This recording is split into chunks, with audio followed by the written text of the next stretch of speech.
Le rapport vétérinaire suggère au moins des maltraitances, Monsieur Raywell. Il suggère que les entraîneurs le frappent, mais ils doivent parfois le faire pour la discipline. Une émission a remporté 14 Emmy 4 ans. Une autre a attiré 52 millions de téléspectateurs pour un seul épisode. Une troisième a changé la mode pour toujours et a enrichi les entreprises de lunettes de soleil. Ce n'étaient pas de petites émissions, c'étaient d'énormes succès qui ont façonné des décennies entières.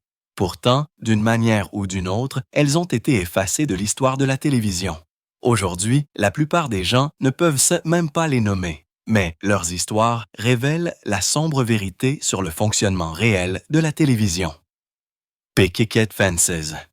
Imaginez une ville tranquille du Wisconsin où rien ne devrait jamais arriver, mais où tout arrive. C'est le monde de Picket Fences, une série télévisée dramatique diffusée de 1982 à 1996. Elle ressemblait à une simple émission sur une petite ville apparence, mais les histoires étaient tout sauf ordinaires.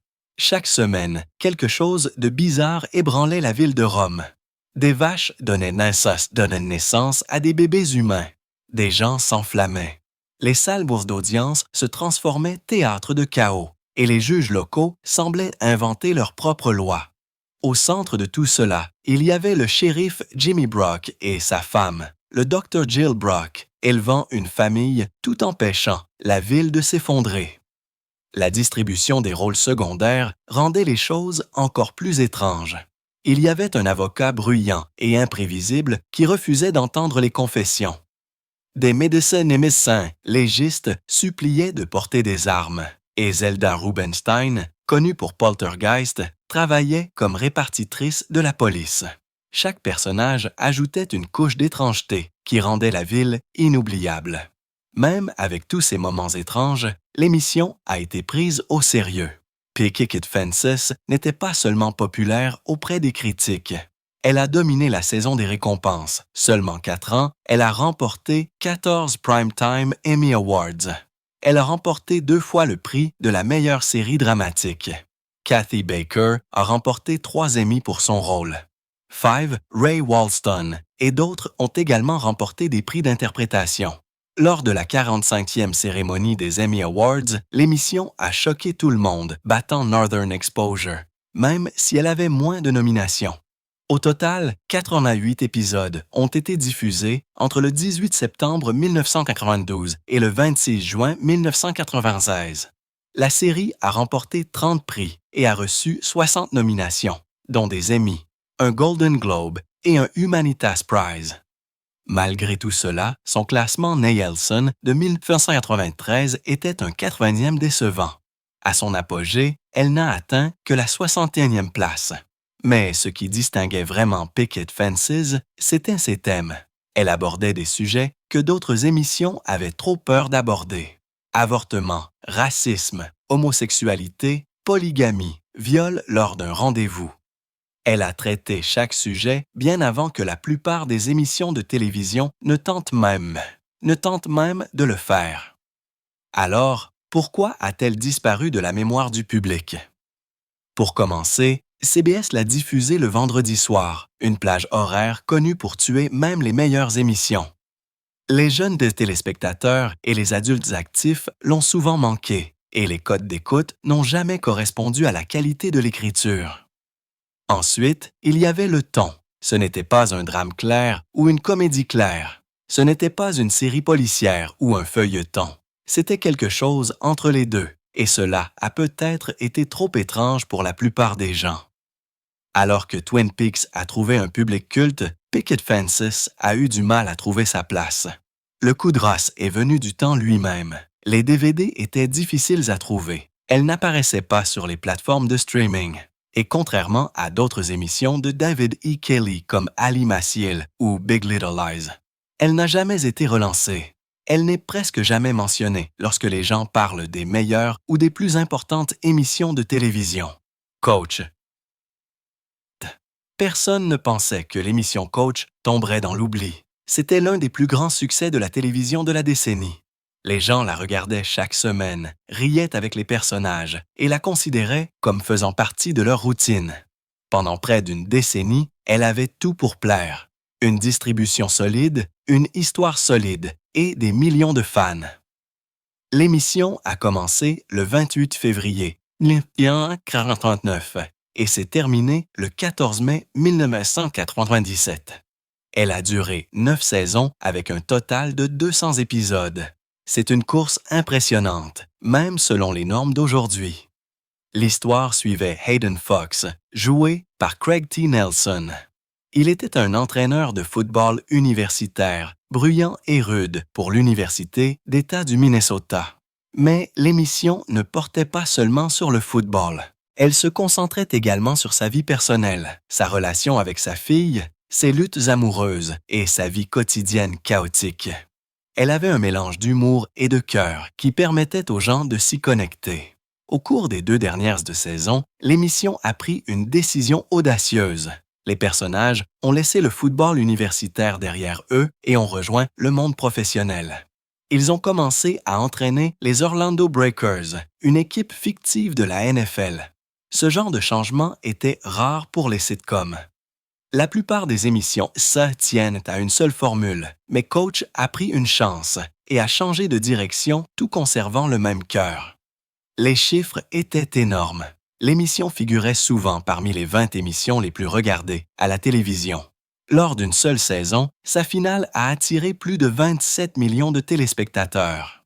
Elle a remporté 2 Primetime Emmys, dont un pour Craig T. Nelson, et a été nominée 27 fois au total. Ce genre de reconnaissance n'arrive pas par accident. Alors, qu'est-ce qui n'a pas fonctionné? Pourquoi ne parle-t-on pas de Coach comme on parle encore de Seinfeld ou de Friends? Pendant un certain temps, il était encore facile de la trouver. Au début des années 2000, elle était diffusée sur Nick at Night, mais après cela, elle a lentement disparu. Elle n'a pas reçu le même amour des reprises que les autres émissions. Une des principales raisons était l'échec du redémarrage. 2015, NBC a essayé de la ramener. Craig T. Nelson a accepté de revenir. Le créateur original aussi. NBC a même payé pour 13 épisodes, mais un seul a été filmé. La chaîne l'a annulé, disant qu'elle se sentait trop démodée. C'est devenu l'une des erreurs les plus coûteuses de l'histoire de la chaîne. La syndication n'a pas non plus aidé. Contrairement à d'autres succès des années 90, Coach n'est pas devenu un classique sur le streaming. Elle était difficile à trouver, et lorsque de nouvelles émissions sont apparues, elle s'est discrètement déclipsée. Elle ne faisait pas partie de la grande vague de nostalgie.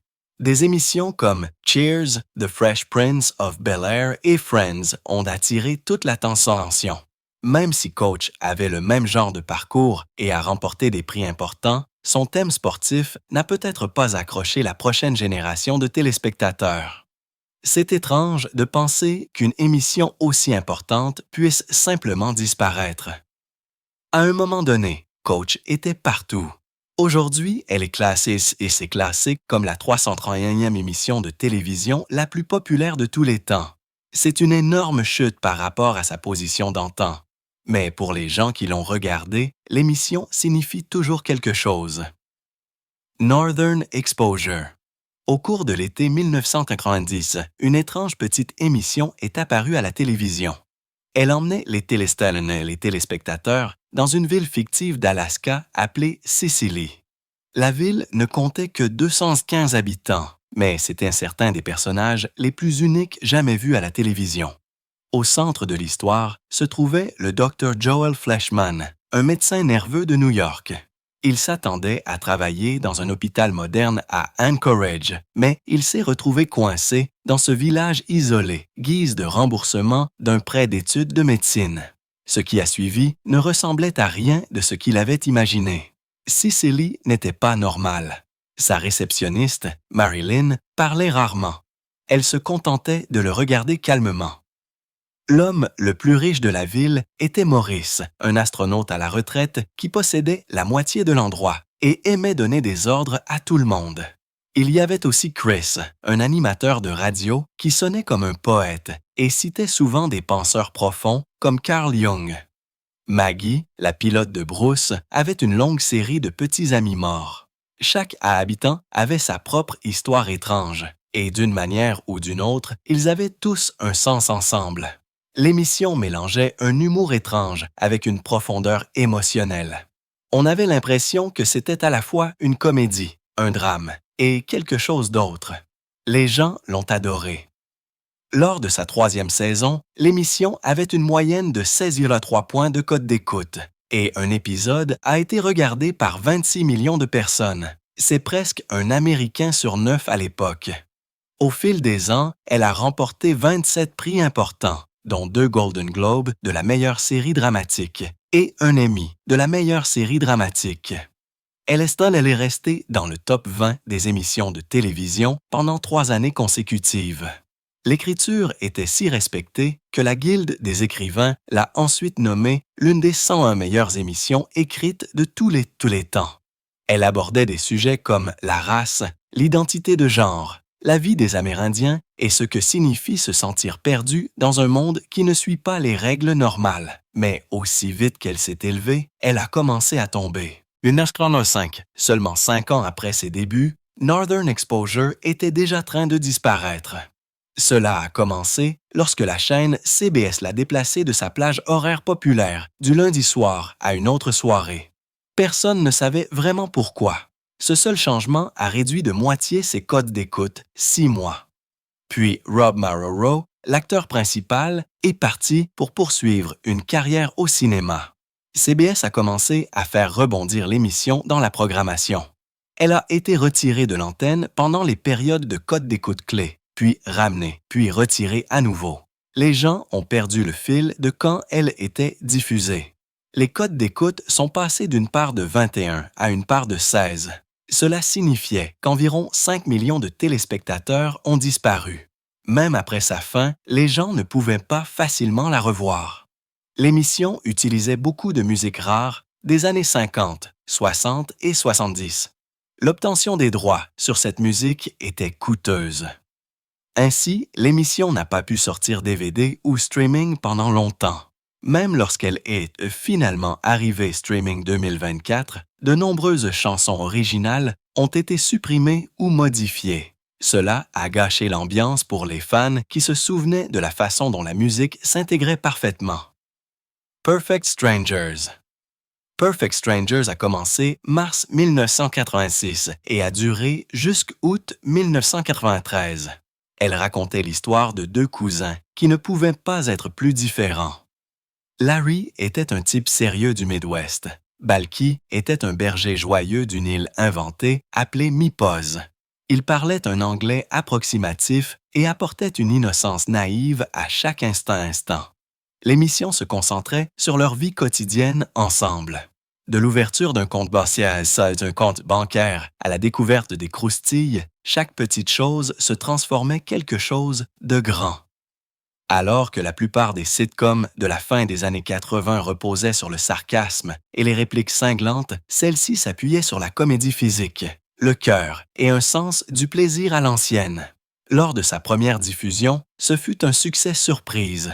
Sa première saison a atteint le numéro 13 dans les cotes d'écoute Nielsen. Cela a fait l'une des émissions les plus regardées de son époque.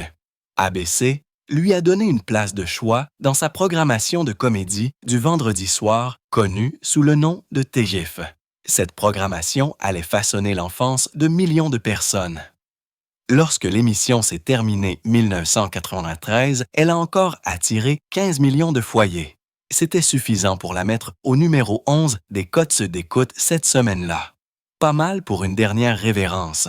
L'une des parties les plus mémorables de l'émission était quelque chose appelé la danse de la joie.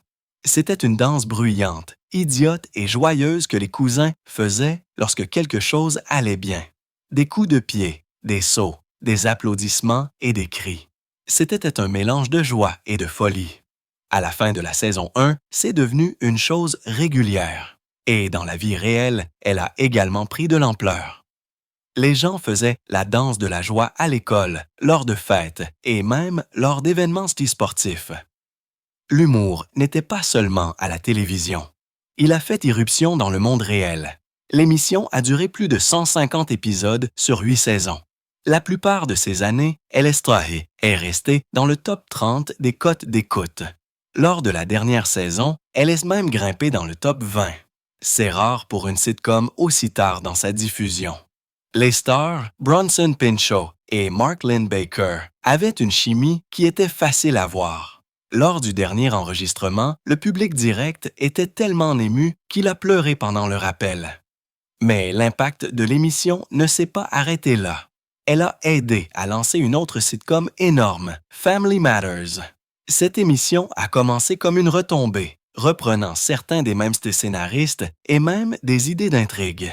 Elle a également présenté le monde à Steve Urkel. Perfect Strangers avait involontairement construit un pont vers l'une des plus grandes sitcoms des années 90. À son apogée, elle a porté toute la marque de comédie d'ABC. TGIF ne serait pas devenu une tradition du vendredi soir sans elle. Pourtant, malgré tout ce succès, Perfect Strangers s'est estompée rapidement. Contrairement à Full House ou Family Matters, elle n'a pas eu beaucoup de rediffusions. Les sorties DVD sont arrivées beaucoup trop tard. Les gens sont passés à autre chose. La danse est encore mémorisée par certains, mais peu se souviennent de l'émission d'où elle vient. Les acteurs ne sont pas restés sous les feux de la rampe après sa fin. Et l'histoire d'un étranger innocent luttant pour s'intégrer à la vie américaine n'a pas aussi bien vieilli dans le monde des émissions plus rapides et plus incisives. Night Court. Lorsque Night Court a été diffusé pour la première fois le 4 janvier 1984, personne ne s'attendait à ce qu'elle devienne l'un des plus grands succès de NBC. Elle se déroulait dans une salle d'audience de Manhattan désordonnée qui ne fonctionnait que la nuit. Tout elle semblait étrange et inattendue, du décor aux blagues, mais cela a fonctionné. La distribution était pointue. Le rythme était rapide et l'émission mélangeait d'une manière ou d'une autre le chaos pur avec un cœur réel. Au fil du temps, Night Court est devenue l'une des histoires de succès les plus étranges de l'histoire de la télévision. Et maintenant, la plupart des gens se souviennent à peine. Au centre de la folie se trouvait le juge Harold T. Stone. Il ne ressemblait à aucun juge que vous auriez vu auparavant. Il était jeune, idiot et obsédé par les tours de magie et les disques de Mel Torme. Son personnel de salle d'audience était tout aussi étrange. Il y avait l'avocat de la défense publique excentrique, une huissière pragmatique et l'assistant du procureur de district Dan Fielding, un personnage qui faisait rire et rougir les gens en même temps. Dan était éhonté, sarcastique et chassait constamment les femmes. À l'époque, il était l'un des personnages les plus scandaleux jamais autorisés à la télévision. Même si l'émission était diffusée tard et avait un concept étrange, elle n'a pas seulement survécu, elle a explosé. Sur 9 saisons et 183 épisodes, Night Court est devenue une centrale de la télévision. Lors de la 4e saison, elle était grimpée au numéro 7 des codes d'écoute nationales.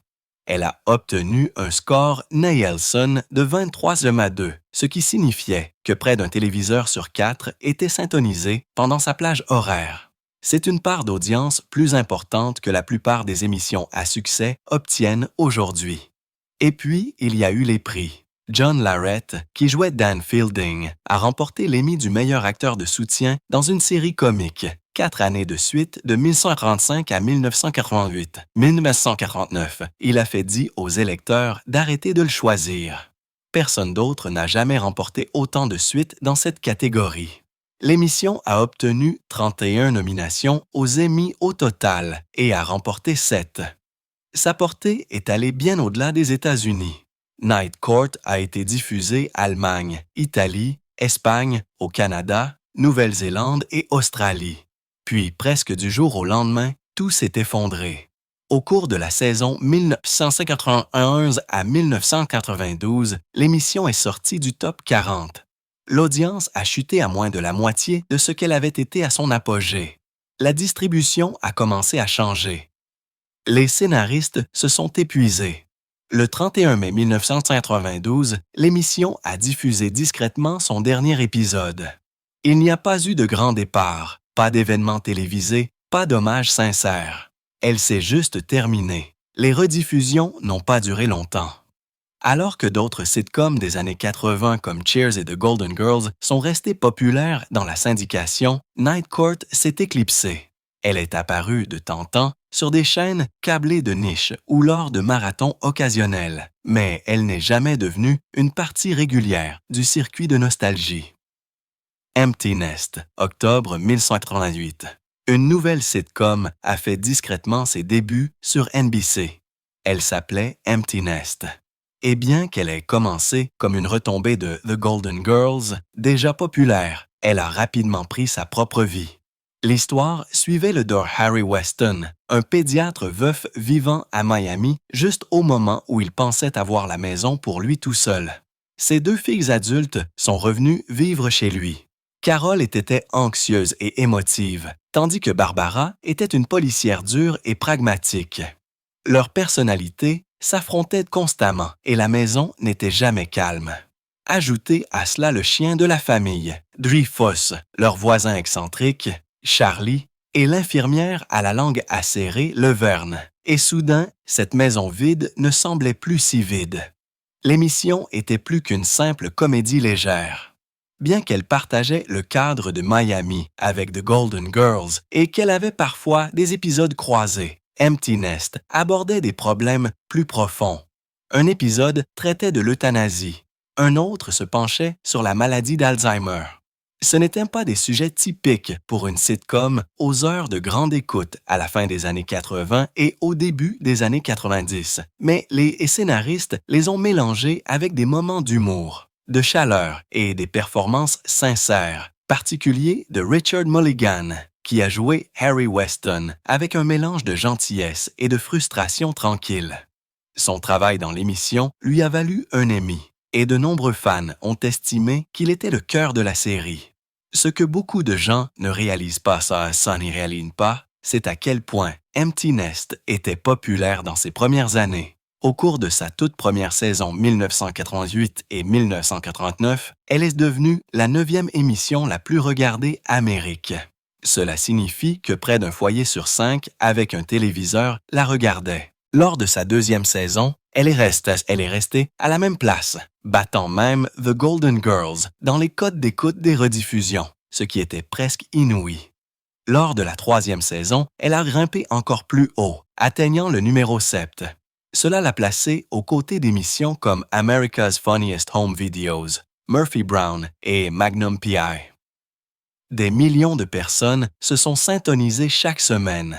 Le succès ne s'est pas arrêté là. Sur 7 saisons et 170 épisodes, l'émission a présenté un défilé de célébrités invitées, de grands noms.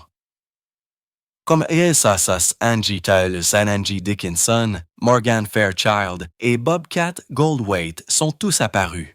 Elle a même eu sa propre retombée 1991, une comédie médicale appelée Nurses, qui a tenté de développer le même univers. Pendant un certain temps, NBC avait toute une programmation du samedi soir construite autour de ce monde. Mais alors, quelque chose d'étrange s'est produit. Au fil des ans, les gens ont tout simplement cessé de parler d'Empty Nest. Lorsque le dernier épisode a été diffusé le 17 juin 1995, il est arrivé et reparti, presque sans faire de vagues. Les critiques l'ont qualifié de succès tranquille. Elle n'a jamais fait les gros titres comme Seinfeld ou Roseanne. Elle n'a pas été inondée de prix comme Cheers et à mesure que le public vieillissait, elle n'a pas attiré de nouveaux fans. Certains des producteurs ont même plaisanté, disant que leurs téléspectateurs avaient tout simplement vieilli dehors des projecteurs. Contrairement à The Golden Girls, qui a connu une nouvelle vie sur les services de streaming et les médias sociaux, Empty Nest s'est estompé. Pour beaucoup de gens en gêne, elle est devenue cette émission avec le chien. Elle n'a pas suscité de mèmes ni été relancée. Elle n'est pas restée dans les rediffusions. Dans les classements modernes, elle figure à peine sur la liste, se situant quelque part dans les années 700. Tout son succès initial, ses millions de téléspectateurs, ses cotes d'écoute élevées, ses grandes stars semblent disparaître arrière-plan. Miami Vice. Miami Vice a commencé sur NBC septembre 1944 et suivait 2 détectives infiltrés, Sonny Crockett et Ricardo Tubbs, alors qu'ils s'attaquaient aux criminels dans la chaleur et le chaos de Miami. Mais ce qui la distinguait, ce n'étaient pas les poursuites voitures ou les fusillades habituelles, c'était le look, le son et la sensation. Dès le début, l'émission était une explosion visuelle. Des pastels vifs, pas de tons bruns. Des bateaux rapides, de vraies rues de la ville, de la musique tonitruante, des meilleurs succès de MTV. Tout était soigneusement conçu pour vous donner l'impression de regarder quelque chose d'audacieux et de nouveau. Chaque épisode coûtait environ 1,3 million de dollars à produire, ce qui était inouï pour la télévision à l'époque. Les producteurs ont utilisé de vrais Ferrari, des costumes de créateurs d'Armani et de Versace, et une bande sonore qui ressemblait plus à un album pop qu'à une émission policière. Coulisses, Michael Mann et son équipe ont tout donné. Les histoires étaient poignantes, pleines de drogue, de trahison et de corruption. Ce n'était pas seulement du clinquant, il y avait aussi de la substance. Elle montrait une version plus sombre et élégante de Miami, qui se sentait risquée et vivante. Les téléspectateurs ne se contentaient pas de regarder des personnages résoudre des affaires. Ils entraient dans un monde qui se sentait lisse et dangereux, comme si tout pouvait s'effondrer à tout moment. Au début, elle n'a pas explosé dans les codes d'écoute, mais après que des rediffusions ont été diffusées pendant l'été 1945, tout a changé. Soudain, Miami Vice était l'une des émissions les plus commentées à la télévision. Elle a percé dans le top 10 des audiences. Le style décontracté de Don Johnson, t-shirt sous un blazer, pas de chaussettes, des lunettes de soleil et un peu de barbe de 3 jours est devenu le look que tout homme voulait. Les lunettes de soleil Ray-Ban ont connu une hausse massive des ventes. Les vêtements pastels ont été dévalisés dans les magasins. Les agences de voyage ont vu une ruée de personnes réservant des voyages à Miami, juste pour avoir un avant-goût de ce qu'elles voyaient à l'écran. Les critiques l'ont également remarqué. 1945, l'émission a été nominée pour 15 Emmy et a remporté 4. Mais tout le monde ne l'a pas aimée. Certains pensaient qu'elle était trop axée sur l'apparence, trop superficielle, trop obsédée par le plaisir. Pourtant, personne ne pouvait nier qu'elle changeait les règles. Mais comme toutes les tendances, l'éclat a commencé à s'estomper. 1989, Miami Vice était dans sa 5e saison et il était clair que la magie s'estompait. Les codes d'écoute ont fortement chuté. Elle est tombée au numéro 64 dans les classements Nielsen. Le style qui se sentait autrefois à la pointe se sentait maintenant enfermé dans le passé. Les synthés néons et les chaussures sans chaussettes hurlaient les années 1980. Et le monde passait à autre chose. Michael Mann était parti. John Hammer était parti aussi. Un nouveau responsable d'émission est intervenu, Dick Wolf, qui allait plus tard créer Law & Order. Il a changé le ton, le rythme, la concentration. Certains des nouveaux épisodes se sentaient étranges et déconnectés. L'un d'eux impliquait même des extraterrestres dans un caméo de James Brown. Le public ne savait pas quoi penser. Des émissions concurrentes comme Dallas ont commencé à attirer des téléspectateurs. Les histoires sont devenues plus étranges. L'attrait émotionnel s'est estompé. Miami Vice ne se sentait plus frais ou dangereux. Elle était devenue le reflet de la décennie qu'elle avait contribué à définir. Et une fois cette décennie terminée, elle a discrètement disparu avec elle. Roa, il est difficile à croire maintenant, mais il fut un temps où presque toute l'Amérique s'arrêtait pour regarder Roa. Au milieu des années 1970, cette retombée du Mary Tyler Moore Show n'était pas seulement populaire, elle était partout. Valerie Harper est revenue tant que Roa Morgenstern, la New-Yorkaise pointue et volubile qui avait été la meilleure amie adorable de Mary. Cette fois, Roa était de retour à New York pour essayer de recommencer.